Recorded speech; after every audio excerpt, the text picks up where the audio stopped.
Tensura X Gate. Thus the JSDF fought their X How a Realist Hero Rebuild the Kingdom by NoruSensei.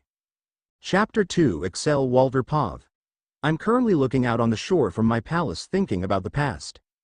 I excel Walter, despite of me being at least in my 20s look in my appearance. I'm already more than 500 years old in age. I'm also the Duchess of Lagoon City, and the Admiral of Elfrienden Kingdom's Navy. Remembering back my past, I had multiple husbands before. Let me explain. Since we sea serpents live longer than humans, we don't die unless we are killed in battle or in diseases. But I didn't those diseases let in my domain. But then again, I'm lonely.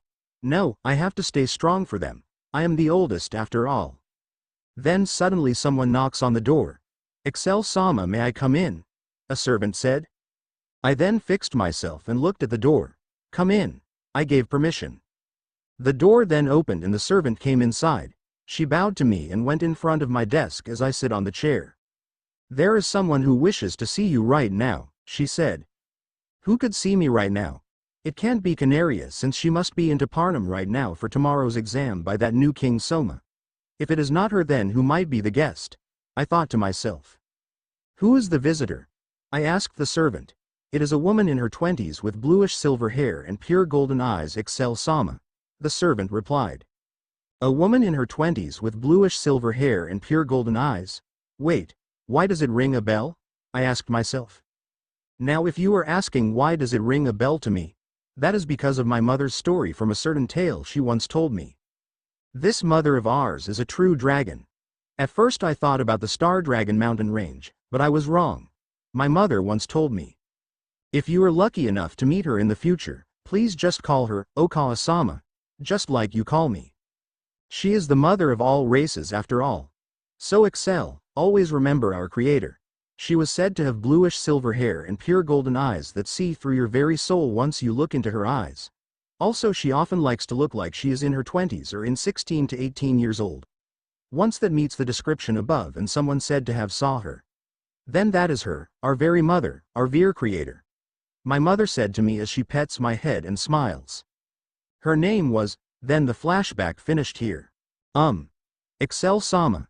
The servant calls me and that bring me back to reality. Please guide her here. I ordered the servant. She salutes and left the room. Is it really her? I asked myself in disbelief. Few seconds later the servant then knocks on the door and said. Excel-sama, I have already brought the guest here. Come in. I managed to say in a calm voice. The opens then I saw that exact person in description. She has a very beautiful bluish silver hair and that pure golden eyes that sees through you with a single glance. Just like what my mother described. I was so astonished in her beauty and those perfect body curves. She is a literal goddess. I thought to myself as I saw her. You must be Excel Walter, correct? She asks. Hi. I managed to say but in a nervous voice. What is she doing here? She is the mother, our creator. I can't believe that I saw her right now. I thought in amazement and in panic. You don't have to be that nervous, my child, she said in a voice that every mother does when they comfort their children. I just came here to see you after all, and also I have something to talk about, she added. Why do I want to hug her so much all of a sudden? I asked myself. She then smiles to me and said, you will not carry those burden alone anymore, Excel. You did so great to hold it together until now, she says all of a sudden. I remembered. Her name was Rimuru, that was her name. I finally remembered her name. I then went to her and hugged her while I began crying on her chests. Okawa-sama is right. I was all alone after my last husband died. I missed this kind of warmth from a loving mother. I said to myself as I buried my face more on her chest.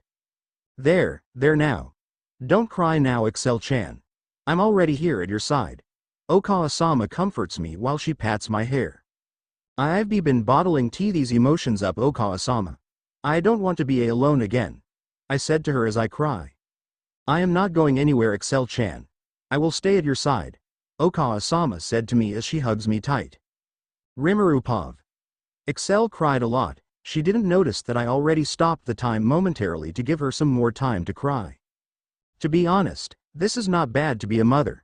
I'm already starting to like this a bit. I honestly thought to myself as I hugged Excel, who was still crying. So you were also observing the new king? Excel-chan asks me as I nodded. After some time Excel stops crying, then she started to notice that I stopped the time. She was amazed by it, then she apologized that she have shown that side of her. I said it was all right since she is my child, but she was so embarrassed by it that she pouted. How cute, I thought to myself as I giggled to her and gave a smile. I then started the discussion about their new king, Soma Kazuya. And so we are here at this point, she asks me, and I nodded in response. Yes, I was, especially his speech that he gave earlier and that reforms he has been doing, I said. What do you think of him, Okawa-sama? Could we trust and serve under him? She asks me a question. From what I can see for now, he is a good king. Soma has a potential to be a great king in the future. I gave my observation. I see, you see, Okawa-sama. I wanted to investigate King Soma if he was really a good king or not. So I sent my granddaughter Juna, or as of right now Canaria, to observe and see it herself if he was worthy to serve under him or not. As of right now it depends on her letter that Canaria will send to determine whether to go against him or serve under him, Excel-chan explains. Interesting, I said in amazement. Then, I will go to King Soma Kazuya himself tomorrow, I decided. Huh? Are you sure about your decision, Okawa-sama? Excel worryingly asks me. Yes, I am sure, dear, I said to her while smiling. Don't worry about me, I will not do anything to the new king. I just want to meet him in personal, that's all, I added. But Okawa-sama, how will you get to Parnam tomorrow if you are here? It takes 2 days to arrive at the royal capital, Excel worryingly asks. Did you already forgot who I am? I said to her teasingly. Ah no, pardon for my rudeness, Okawa-sama, she apologies and bow. It's fine, I was just teasing you, I said in a teasing voice. Excel then had a red face out of embarrassment, then she pouts again. How cute. Then, I will just hear then and let's talk more, I said as I took a seat. Pardon me if this question is rude, but Okawa-sama, aren't you gonna leave? She asks. Ah, that's right, I forgot to tell you. I can stay here and go that exam tomorrow at the same time, I proudly said. What do you mean, Okawa-sama? She tilts her head. It means I can just have my parallel existence, I answered her question. Parallel existence? What is that, Okawa-sama? She asks. Then I explained to her what is parallel existence. Ah, speaking of parallel existence, I also have it back in Tempest. Basically, in order for me to leave Tempest for a while for an adventure, I need to leave my parallel existence to continue those paperwork. Don't worry, since it has my consciousness also there, I know when to really sign it or not. Anyway, as I finished explaining it to Excel. I see, but one more thing, Okawa-sama, Excel said as it seems she wants to say something. What is it, dear? I smiled at her. Anu, when are you going to remove the time stop? She asks me, then I suddenly realized it. Ah, no worries, dear. I will remove it right now, I said in a panic as I removed the time stop. Rimuru's parallel existence POV. Now that I got the letter I need to show to Canaria, or should I say Excel-chan's granddaughter Juna. I already teleported myself inside her room. As I teleported inside, she was currently looking out of the window, looking at the moon. So, you must be Canaria that Excel-chan talks about. Or should I say, Juna Doma, her granddaughter? I asked to her. She then turned to me looking surprised. She looks at me with a bit of cautious and her guard is up as if she is looking at me like her possible enemy. Well, it's my fault anyway. I better fix this soon, I thought to myself as I looked at her smiling. Who might be you? And how did you get in here? She asks as she ready into her combat stance. Era, now I am not your enemy, Juna-chan. I came here personally to talk to you, I said to reassure her as I show her the letter. Juna looks at the letter suspiciously at first, but when she saw the seal, she already knew it came from Excel, her grandmother. She then relaxes herself, then took the letter from my hand. After Juna have read the letter. I am very sorry for my actions, Okawa-sama, Juna said nervously as she bows her head. Huh, I already knew this will happen when Excel-chan was just writing that letter, I thought to myself as I had a troubled expression on my face. Do not sweat it. It is just normal to be suspicious at me, especially that I suddenly teleported to your room, I said to reassure her. But Juna tries to say something. Don't worry about it, okay? I got close to her and patted her head as I smiled at her. After some time we chatted for a bit for what are our plans for tomorrow. I made her a snack and she liked it so much. After that she falls asleep into my lap. I can't wait for it, I thought to myself as I look into the window. Soma Kazuya Pav. The fact that I understand the language spoken in this country, and conversely, that they can understand my Japanese, is apparently due to some strange power that summoned heroes get. That's not all. I can read and write both worlds' languages. It's like it's getting automatically translated in my head as I write it. Incidentally, it seems that there's only one language to speak of in this world. As implausible as it may sound, the people of this world all use the same language. Putting that aside, this automatic translation ability I've been imbued with appears to only work on me. For instance, if I play the recordings that I have saved on this phone, the people of this world hear it as an unintelligible foreign language. It's all so strange, I thought to myself as I was finally finished from those paperworks. Lisha Elfrienden POV. Someday, Lisha, you'll be in a position to lead this kingdom, Soma said to me. I just stared at him as there was a long silence between us. Then he turned his back on me and continued speaking. So I wanted you to be aware of this stuff. That way, after I'm gone, the country will still be in good hands. Soma says to me as if that he is preparing his farewell. Then I woke up. I then got up on my bed as I put my left hand on my chest as I recalled his words to me. But beyond that, I'll leave any further decisions in the hands of the people. And of course, you can cancel our engagement. I can still remember exactly what Soma said to me clearly. I know Soma said those things, but did he mean them? I thought to myself as I look on the window to see the morning sky. He says he wants more useful personnel, but this country really needs Soma more than anything. Then I recalled I asked him a question. Did you leave any family behind in your other world? Or a girlfriend, or anything? I asked while I was handling the horse. Nope. He answered to my question. I am now standing and looking on the window as I recalling some of our conversation. He said he had no family left in the world he's from, so if I wonder if becoming a part of his family would anchor him here. I then looked at the sky with a newfound determination and goal. As his fiancé, if I can just make our marriage a fait accompli. Then someone knocks on the door. Yua, I said in surprise and my face turns red as I looked at the door. Sama, it is time to get up. Someone said in a familiar voice said from the other side of the door. Of course. I'm already up. I replied in flustered voice. The doors opened to see a ever-familiar maid enters to my room. Oh, is something the matter? You look rather flustered. The maid named Serena asks me. It's nothing, I was just, you know. I flushed as red as a tomato as I try not to make eye contact to Serena. Giggles. She teasingly laugh. Sama, today is the day His Majesty is holding a function to honor those who are especially outstanding among those he recruited. Serena said as she handed out my uniform. That it is, I said as I received my uniform. You will be also in attendance, so please make haste with your routine. She reminds me. As I was changing my clothes. I understand that there were a lot of people who responded. I said as I put on the uniform. Yes, so many, in fact, that there was some grumbling about there being too many candidates to ever get through. Serena casually said. I'll bet if Soma heard that, he would say, every second you spend complaining is a second you could be working, I said to her as I finished fixing the button of my military uniform. Third Pav. In the castle's guest room, there is a man named Poncho who is currently nervous to face the new king Soma as he was seated on the couch. Is something the matter? A man asked. Poncho then looks at a man who is wearing a traditional black Japanese kimono. You seem quite out of sorts. The man said. Oh, no, my talent has been recognized, but the thought that I'm about to go before the king has me terribly nervous, yes. Poncho holds the back of his neck as he looks down.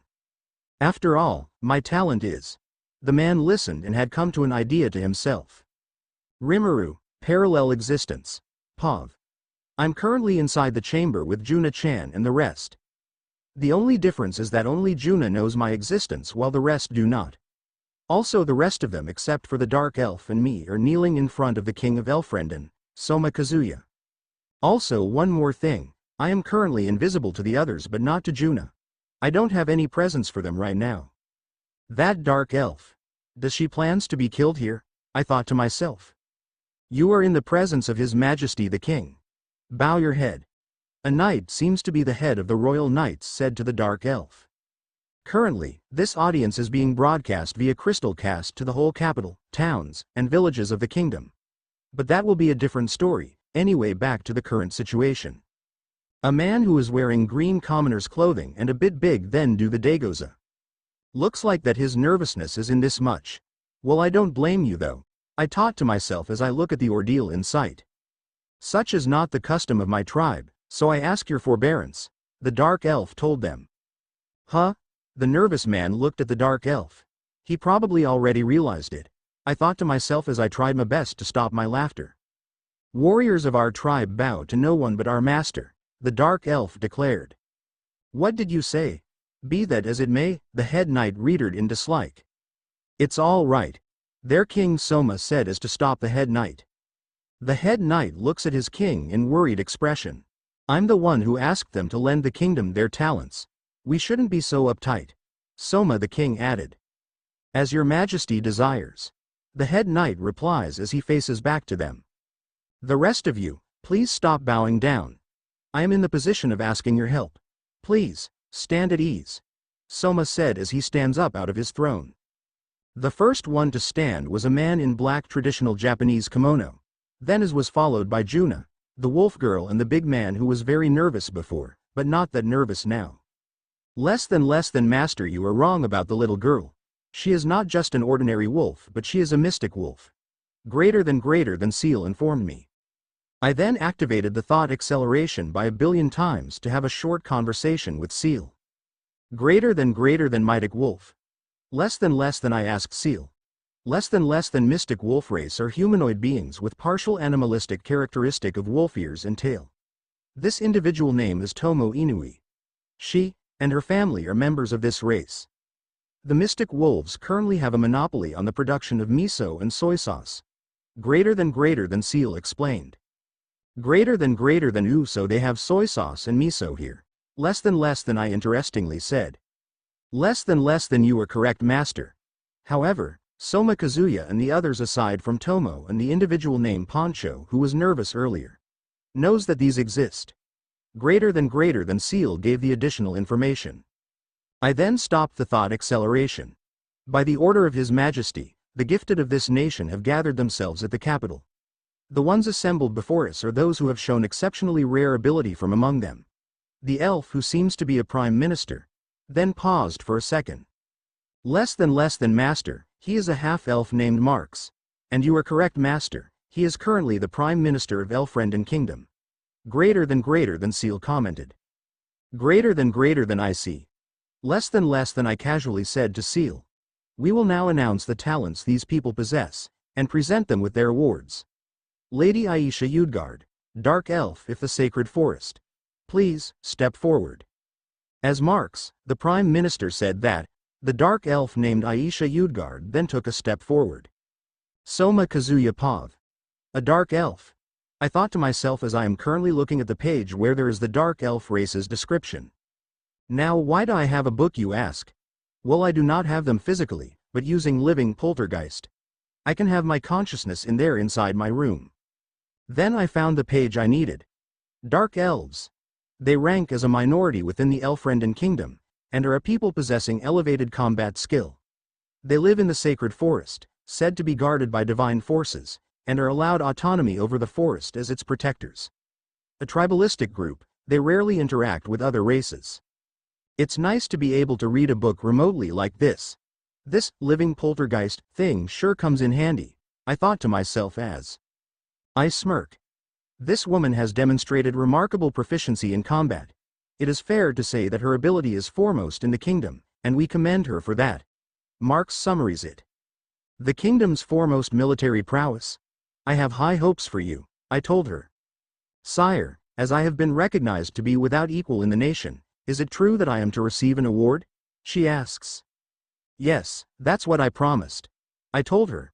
I would like to forgive this award. Instead, I ask that you hear my request. The Dark Elf Aisha said. This one causes Ludwin to then raise a sword, but I stopped him on time. Then he bowed to me. What is it? Go ahead and tell me. I gave my permission. Right now, in the sacred forest, we are facing a crisis of thinning trees and a lack of new growth. Please lend us your wisdom, she requested to me. Well, I'm not sure what to tell you. Then I thought deeply. Few seconds later I remember something. I should ask this to her first. I guess I should at least ask. Are you thinning the forest properly? I asked. But to say the least she seems to be surprised to my question. Thinning? What exactly do you mean? She asks. I subconsciously let that out as I am making a, what you don't know it, face. It's the practice of felling a modest number of trees to make room for growth. This is all common knowledge. I was about to say, common knowledge, but also the dark elf Aisha is looking at me with a dumbfounded face. Or not, I guess. I thought to myself. When you leave fully grown trees in place, their crowns block out the sunlight, preventing younger trees from growing. Trees left to grow unchecked will compete for each other's resources, so you end up with nothing but old growth. A forest in that state is vulnerable to snow and wind. The lack of sunlight also causes undergrowth to wither, so the soil starts to dry out, making it susceptible to landslides and the like. I explained to her. The dark elf Aisha was surprised to my explanation that she made a funny face. Sire. Aisha suddenly kneeled in front of me. Causes me to be surprised to her sudden action. What? I asked. I pledge my lifelong loyalty to you, she suddenly declared. Huh? I said in disbelief to what she just said. If you command me to fight, I will fight. If you command me to die, I will die. If you command me to be your concubine, I will. Please, come to the sacred forest as soon as possible, and there, teach us all about this thinning, she boldly declared as she is kneeling while having her head down. There was a short moment of silence as we are in shock. Sure thing. I managed to say in shock. Rimuru, original, Pav. Excel and I are currently having some tea together at the balcony. We are also eating the cookies I made earlier. Excel-chan, it looks like a messenger dove from Juna is coming, I said to her as I took a sip of the tea. Then a messenger dove landed. You are correct, Okawa-sama, Excel said as she take out the letter from the dove's feet. So, what was in the letter? I asked. It sounds like things are getting interesting over there, Excel happily said as she hands me over the message. It is getting interesting over there, even now that is, I casually said to Excel as I had a smirk on my face. Tell me Okawa-sama, you had your parallel existence inside the castle right now, right? She excitedly said to me. Wakata, all right, I will tell you what is happening currently right now. I sigh in defeat. I explained to her what is currently happening inside the castle. How it is currently being broadcasted, how this dark elf named Aisha Udgard refuses to bow or kneel in front of Soma, then moments later offered the allegiance and loyalty to Soma. And now currently it's already Juna's turn. Oh, about that. Since I have my parallel existences inside the castle, I projected the image and had the audio. Just like how this crystal casting system works, but it is similar. Currently we are watching it via projector I got from imaginary space to watch what will happen next. I almost forgot to mention. Excel-chan was dumbfounded when I bring out the projector, which was very cute and funny at the same time. And now she is pouting at her own mother. Soma Kazuya Pav. Next, Juna Doma Dono. Please, step forward, Marx said. Hi, sir. The beautiful girl named Juna said as she comes forward. Yabe. She is too beautiful. Also she has some no, don't have those thoughts me. I thought to myself to calm down. Ooh, most man present here said in amazement how big as her breast is. Ooh, I subconsciously said out loud as I stared at her beauty. I was mesmerized by her white skin and very pretty face. Then I suddenly went back to reality as Lisha coughs to avert my eyes away from Juna. Shimada. Oops, I stared too much at her. And also what is this? Lisha-san. Are you perhaps jealous? I thought to myself as I said. Yeah, I remember what I'm supposed to be doing here. Quit glaring at me like that. I whispered to Lisha as she smiles at me, but her eyes are not. HMPF. She then looks away from me pouting. Your Majesty, This woman possesses unparalleled beauty, as well as a singing voice incomparable to any other. She may rightly be called the greatest Shantos of our time. Marx said. A voice to match such a face. So the heavens do bestow dual blessings. I commented. Your praise is more than I deserve, she humbly said. From what I am told, Doma family is descended from Lorelei. Her vocal talent may be in her blood. Marx informs us. Lorelei. Sea monsters who used their charms to lure sailors to their doom, right? I thought to myself. The singing voice of a Lorelei, you say? I'd very much like to hear that, I requested. If that is what you wish, she said. Oh, I know. We have the crystal cast set up to televise this ceremony throughout Elfrenden. Could you sing us a song to inspire the nation's people? I requested to Juna. A song to inspire the people. Most of the Lorelei songs that my family has passed down are generally melancholy in tone. What I mean to say is that I simply don't know any uplifting songs. If I were to hear one, I could sing it right away, she says. If you were to hear one. I then realized I had my smartphone with me in the earphones. Then I got it out of my pocket. Then, I said as I opened my smartphone and looked for a music. Lisha said subconsciously as she wonders what is in my hand. Hua. Marx said in curiosity. Ooh. The rest in unison as they were also curious. I went to Juna and handed out a pair of my earphone to her. She then puts it on and looked dumbfounded about it. To be honest, I find it cute. I honestly thought as I opened my Bluetooth to connect the earphones. What is this? She nervously but curiously asked. This? I guess you could call it a device for playing music. I explained to her in a simplest way. All right, you ready? I asked her as I ready my hand to play the music anytime. Why yes. Juna said as she nods. Then I played the music. She then enjoys the music she hears. What a cute reaction, I thought to myself. After the music finishes, I then removed the earphones from her ear. Then she had a flustered expression as she giggles. That was a song from my homeland, I said. Does that mean I just heard the language of another world? She excitedly asked. Yeah. It's probably going to be hard to sing if you don't know the language, I worryingly said. Oh, it's no issue. I remember it phonetically, so I can simage it as is, Juna said proudly. You listened to it one time and you already have it memorized? That's amazing. I praised Juna as I am really amazed from her talent. That is most kind of you. She bows elegantly, then she smiles at me. Damn, she is so hot, I secretly thought to myself. Very well, I will sing it for you now, she smiles brightly. Atami UG POV. It was already morning, after the enemy attack. Right now Karada and I are looking around of the battlefield. As I walk around I saw a crow flying over and some birds that I know the name of. There are also some SDF troops with me, but we are just few. I then saw a broken bow laying around. I crouched as I looked at it. I heard we killed 60,000 of them, Karada informed me. There were 60,000 in Ginza too. That's 120,000 in total, I said to Karada. Are you worried about the enemy? He asks. I mean, there are 120,000. I wonder what kind of nation we are fighting against, I said as I threw the broken bow out of the air. At the Imperial City 3rd POV. Your Majesty, we expect over 120,000 causalities total among all nations. The defeated armies are returning home, leaderless. Marcus informed to the Emperor. Everything is going according to plan. Our neighbors are no longer a threat to our empire, the Emperor said in relief. Burn every village and town from Alnus to the imperial capital. Poison their wells and take their food and livestock.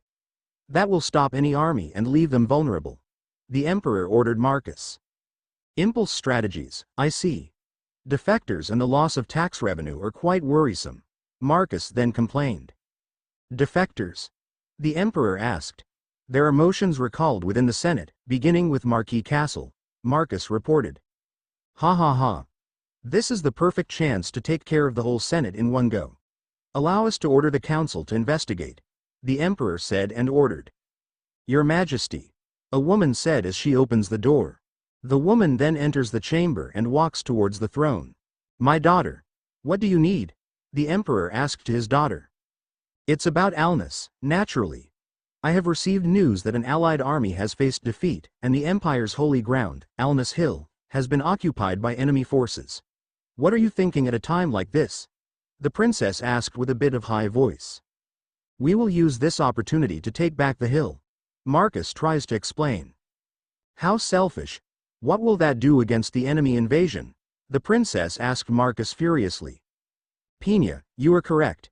Yet we don't know anything about the enemy occupying the hill. This is perfect. Can I ask you and your knights to find their position? The emperor said and asked her daughter Pina. Me? And the Rose Order of Knights? Pina shockingly asked to her father. That's right. This is to prove that your Order of Knights is not just a child's play, the emperor said to Pina.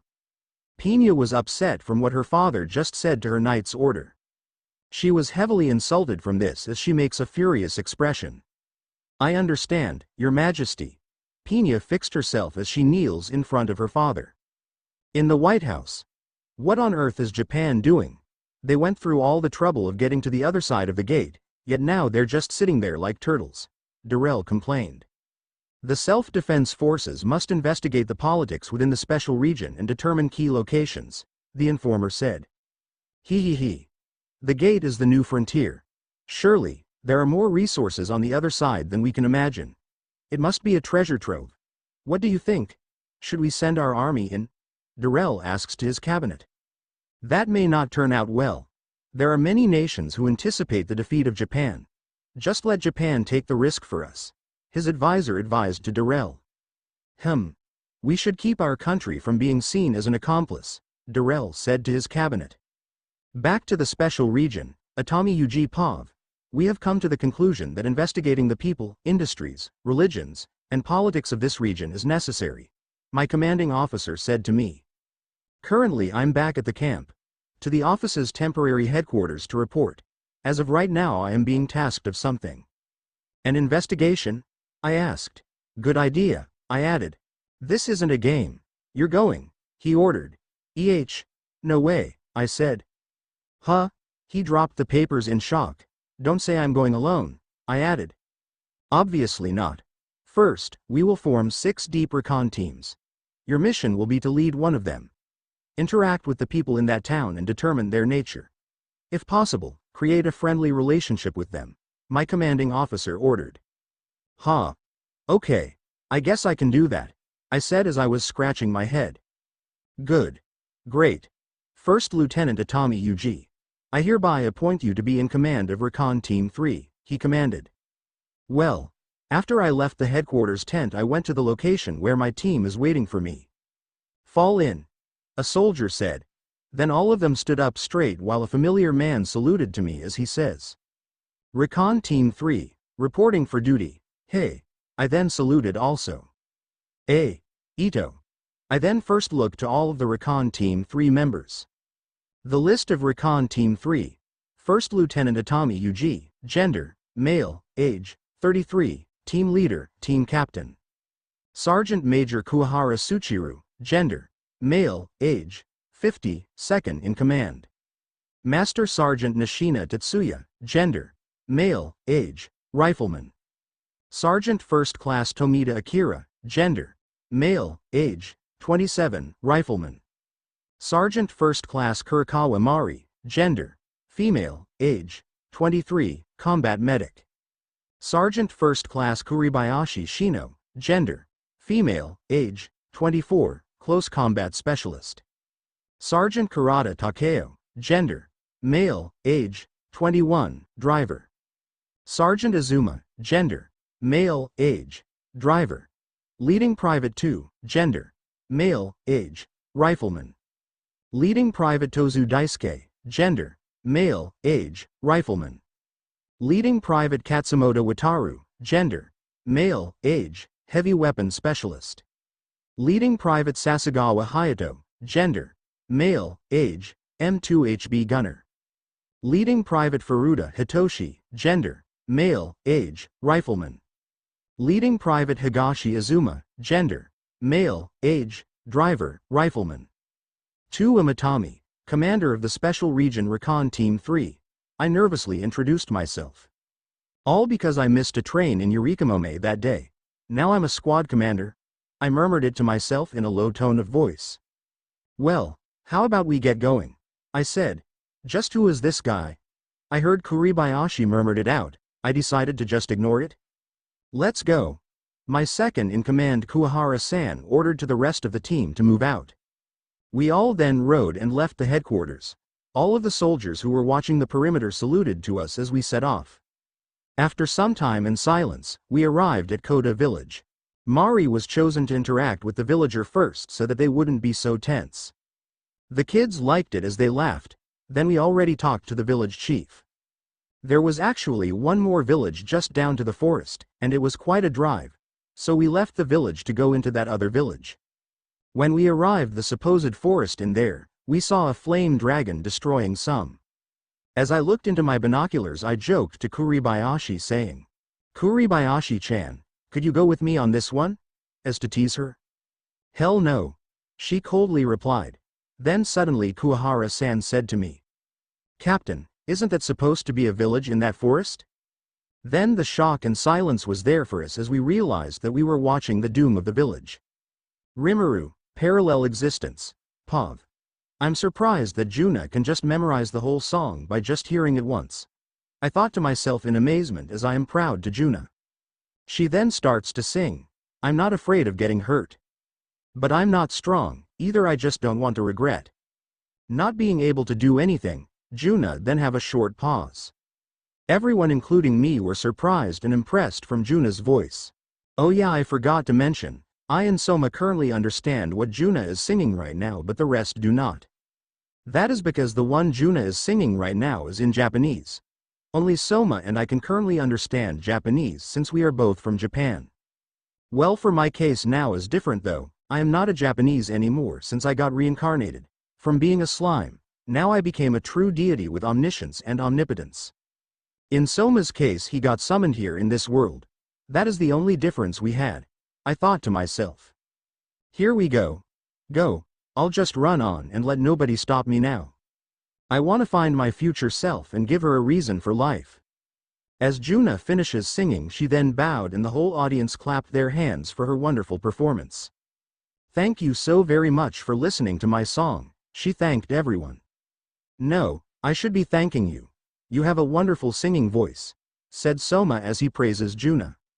If possible, I would very much like to learn more songs from your Majesty's homeland, Juna requested. Soma just smiled. It's time to make my entrance and also sing. I made up my mind to show up in front of them at this moment. Era, looks like you have enjoyed my daughter's performance, Your Majesty, I said in a motherly and sexy voice as I removed my invisibility. Everyone was surprised, bewildered, and some mesmerized by my beauty. Some are on guard, especially the guards, Lisha and the head of the Royal Knights Ludwin Arcs. You don't have to be that tense on a pretty lady, don't you think so? I asked them in a teasing way as I looked at Soma with a smile. Soma Kazuya POV. There is this woman in her 20s with beautiful bluish silver hair, those attractive golden eyes, and her face are out of the question the most beautiful woman I've ever seen aside from Juna. No, her beauty was way more than Juna's beauty. Is she Juna's mother? Is she a Lorelei? I thought to myself as I was so astonished in her beauty. Who are you? Ludwin angrily asked to the mysterious woman. Please wait, Your Majesty, Juna said to me as she bows. Let me introduce you to her. She is Rimuru. You can say she is my mother but she is way more older than her looks. She introduced the lady named Rimuru. Era, thanks for the introduction sweetie, Rimuru-san said to Juna. Ehem. I cleared my throat. What is your business with this Rimuru-san? I somehow formally asked her for some reason. Well, I just came here to see you personally, and also give you some service, sire, she said as she elegantly bowed. I gave my men a signal to lower their weapons since I don't see some hostility in her. So, what service are you going to give me, Rimuru-san? I formally asked. Ito, I will also sing a song from your homeland, Your Majesty, she happily said. Wait, did Rimuru-san just said a song from my homeland? I asked myself to make sure I heard it right. Less than that is right, sire. Greater than, did she just communicate with me in thoughts? I asked myself again. Less than now, do not panic Soma-kun. I will explain everything later. Now say something or someone will notice that you have been spacing out now, greater than Rimuru-san teasingly said. A song of my homeland? I asked so that it wouldn't seem that I spaced out. Yes, a song from your homeland. Are you ready to hear my song? Your Majesty, she teasingly asked. Very well. Let's hear it. I stuttered a bit. Rimuru-san then starts to sing. What was the title of the song she sang, you ask? The title of the song was Single Agen by Takeuchi Maria. The way she sings it, my tears somehow started to flow. I don't know exactly why. But I am really grateful to hear a song from my homeland again. Although I had some of my phone, someone singing it elegantly and beautifully is different. That is how Rimuru-san got our whole attention to her. At first I doubt that she really is singing in Japanese, but that doubt soon have gone away as Lisha asked me if that was also a song from my homeland.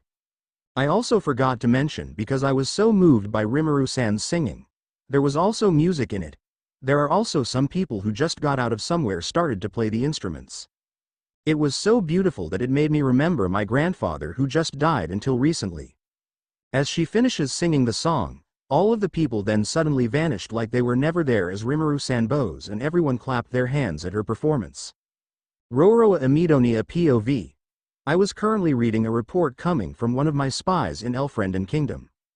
Then Sebastian comes inside of the room. I see you are as intent as ever on gathering intelligence from all quarters, he commented. Valuable intel is worth its weight in gold.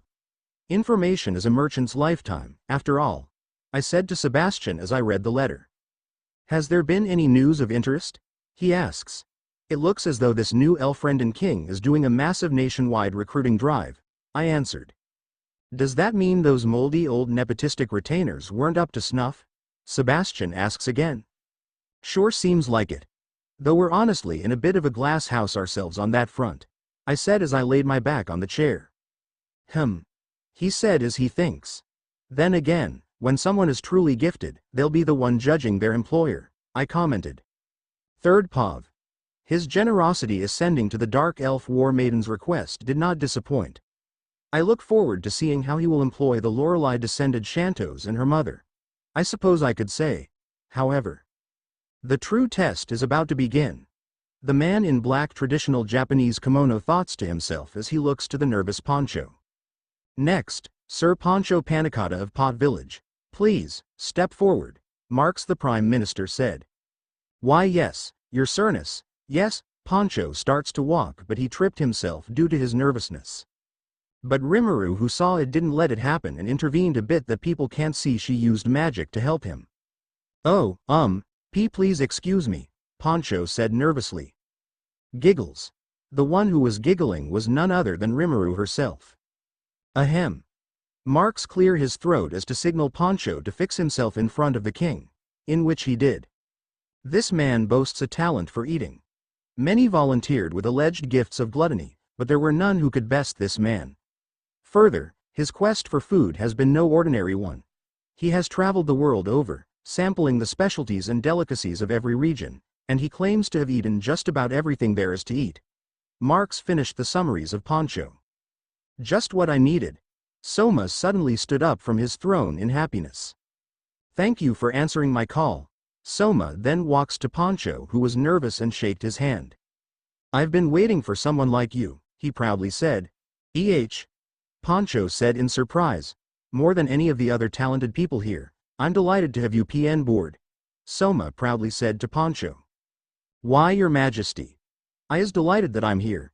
Everyone always called me a fatso, and said I was a fool to squander all my money for the sake of food. Greater than Diablo, find those people who are making fun of Poncho and bring them to me later. Less than Rimuru ordered via thought communication to Diablo. Less than as you wish, Oka-sama greater than Diablo answered. Hold your head high, your lavish, boundless gluttony will save this kingdom. Soma proudly declared to Poncho to cheer him up. Are you sure about that? Poncho asks. Yes. Soma nods. Your experience sampling the world's many delicacies will be the key to saving the nation. Please, allow me to draw on your expertise. Soma recognized the talent that Poncho had. Why yes, sire. If my knowledge is of any use to you, please use it as you see fit, yes. Poncho confidently said yes to Soma. The black-robed man who was witnessing this smiled. Marks, we have a tradition where if a subject distinguishes themselves, or the king has great expectations for them, he dubs them with a name, right? Soma excitedly asked Marks. Ah, hi, that is correct, sire. Marks was taken aback for a bit then replied.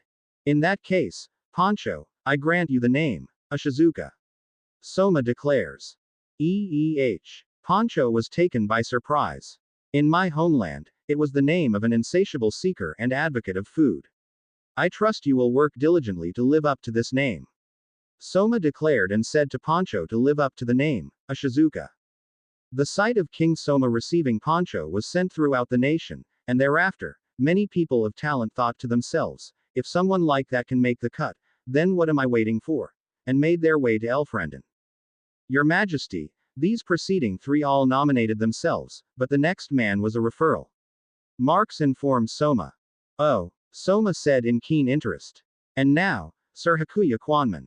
Please, step forward, Marks said.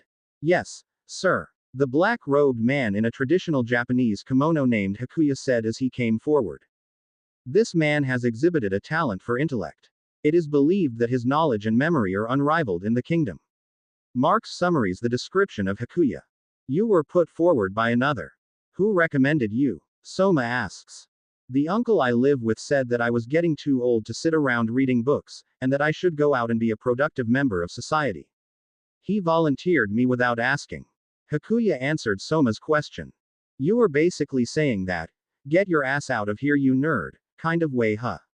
Rimuru thoughts to herself as she just smiles with an awkward face. Soma meanwhile just laughs for a bit. What is it? Hakuya asks. Oh, I was just remembering how I used to get that a lot myself. Soma was reminiscing the past for a bit then stood up from his throne. What genres of books do you tend to read? Soma asks a question. I have no preference among genres. I read cultural works, of course, as well as history, law, and military tactics. Assimilating knowledge unknown to me is my raison d'etre. Hakuya answered Soma's question. I see. In that case, how would you like to be a librarian in the castle library? You would have free access to books that are off limits for civilians. Soma offered to Hakuya. Ooh, that would be nice. Please, by all means. Hakuya pauses for a second. Is what I would have said moments ago. Hakuya continued. But not anymore. Soma asks. No, I have changed my mind. Hakuya answered. Well, what would you like, then? Soma again asked Hakuya a question. Hakuya then bows to Soma and said. If I may be permitted, I would like to use my knowledge to underpin your Majesty's hegemony. Hakuya requested. Hegemony. Bold choice of words. And he wants to underpin it with his knowledge. Does he want to be my military strategist? Soma thought to himself as he looks at Hakuya. Are you saying you have what it takes to do that? Soma asks to Hakuya. I would certainly like to think so. He proudly declared to Soma. Soma was bewildered a bit from Hakuya's confidence. Then he thinks for a bit. You said that you'd changed your mind. Why? Soma asks to Hakuya to why did he change his mind in the first place. Pardon my impertinence, but I have been here sizing your Majesty up, judging whether you were a ruler worth serving. Hakuya told his intention. And you've come to the conclusion that I am a worthy ruler? Soma asks. Hakuya then looks to Poncho and answered. Your decision on whether or not appoint Poncho was my litmus test for you as our king. Hakuya declared. Huh. Poncho was shocked by what he just heard. Even if you had not immediately recognized his worth, appointing him in case he might one day prove useful would have been the mark of an adequate ruler. If you had judged Poncho's talent to be worthless, and rejected him accordingly, you would have failed. That was my thinking. I did not expect you to welcome him as you did.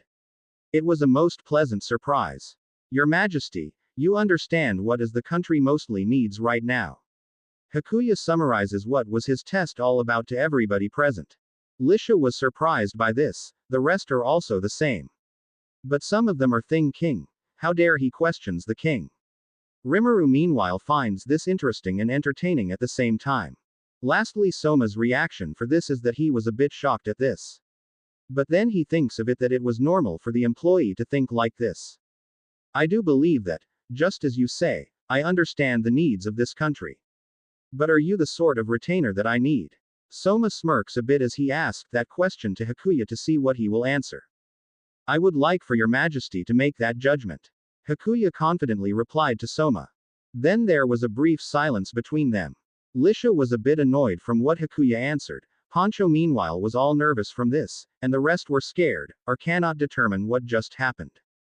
But Rimuru meanwhile already all guessed at what will happen in the future as she had a beautiful smile at her face. Very well. Pay a visit to my chamber later. I'll determine for myself just how gifted you are. Soma said to Hakuya. As you command. Hakuya replied as he bows respectfully to Soma. This was the first meeting of King Soma and Hakuya Kwanman, the man who would later be known as the Prime Minister in Black. That evening, after a conversation with Hakuya that extended late into the night, King Soma would acknowledge him as a man of rare ingenuity, and install him as his own right-hand man. But that was another story. In the meantime, let's go back to the present just after Hakuya and Soma finished talking. Rimuru Parallel Existence POV. Oh, by the way, this is your one and only beautiful Rimuru. I'm the one who just narrated what will happen in the future. Finally, Tomo Inui Dono, of the Mystic Wolves. Please, step forward. Marks called on Tomo-chan. Ha hi. Tomo-chan nervously said as she stiffened her body straight out of nervousness. She is a very cute child, it's just like the manga I would always see from before if there is a beastman like this. I thought to myself as I remembered the time I was still reading mangas for a long time. But that makes me remind a certain otaku dragon. Tomo nervously said and looked around. This girl has the extremely unusual talent of being able to converse with birds and beasts. Marks announced. Ooh, Soma said in keen interest at Tomo's ability. To verify this, she was shown to the stables, where she revealed everything from the horses' health status to their histories. According to her, she asked the horses themselves, making hers a truly divine ability. Marks happily claims and summarize her introduction. I wouldn't blame you why you think she has a divine ability being that it is rare. I thought to myself. The land of the mystic wolves is a great distance north of Elfrenden. Huh? Soma asks to Lisha. Yes. As far as I am aware, we have no mystic wolves living in the kingdom. Lisha informs Soma about her knowledge about the mystic wolves. Which would mean that there's a good chance she's a refugee. Soma commented. Lisha then glared at Soma. Soma looked confused, but then he realized what Lisha's glare for. But even if she is, it doesn't affect my promise to put her talent to use. He declared. Less than question is, how do I make the most of her talent? Greater than I heard Soma's thoughts. Then I telepathically replied. Greater than that is up to you, Soma-kun. Less than I said to him. He was surprised but, Anu. My king. Tomo-chan called Soma who seems to be in deep thoughts. What is it? He asks. Anu. Tomo-chan then got startled. I also have something to tell you.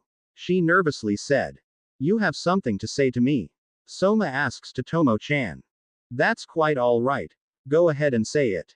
Soma said in a calm voice. I actually already knew what Tomo-chan wants to say though. I don't think it's a good idea for her to tell it out loud. I thought to myself. Anu. As it happens. Tomo-chan being hesitant to tell it in front of people. Well, what is it? I need you to speak up a little, or I won't be able to hear you. Soma says to Tomo-chan.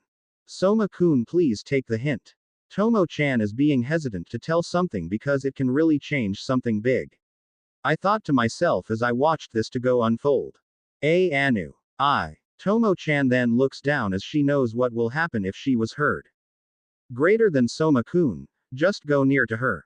Do not reply to the thought communication. Also act normally that you decided to go near to her. Less than I finally gave Soma-kun a hint as I pity Tomo-chan. Soma gets my signal. The bee just smiles to Tomo-chan and said. All right, I'll come down there to you. He said. Tomo-chan looks at Soma with surprise and bewilderment. It can be seen clearly on her ears and tail. Soma then walks toward Tomo and crouched his feet, then lend his ear to Tomo. Then he said. Okay, now you don't have to speak so loud, so don't be nervous, and tell me what you have to say. Soma said it as it was comforting his little sister. Tomo-chan nods. As it happens. Huh, Soma said in surprise from just what he just heard from Tomo-chan. As I thought, this is going to be fun to observe for a while. I thought to myself as I look at the current situation unfolds. Rimuru Original, POV. Aside from you are a great cook, you are also a great singer and an analyst, Oka-sama. Excel-chan praises me. These are nothing special, sweetie, I said to her. But still, what could have that Mightic Wolf had said to cause King Soma to be surprised like that? Excel-chan wondered. Then, I will tell you why. Do not tell anyone about it, okay? I said to her as I close my eye. Yes, Oka-sama. She excitedly said yes as I chilled. Oh really now? Just where did that calculating and matured woman Excel-chan have gone? I thought to myself as I smiled. Then I started to explain at Excel-chan on why did Soma had a reaction like that.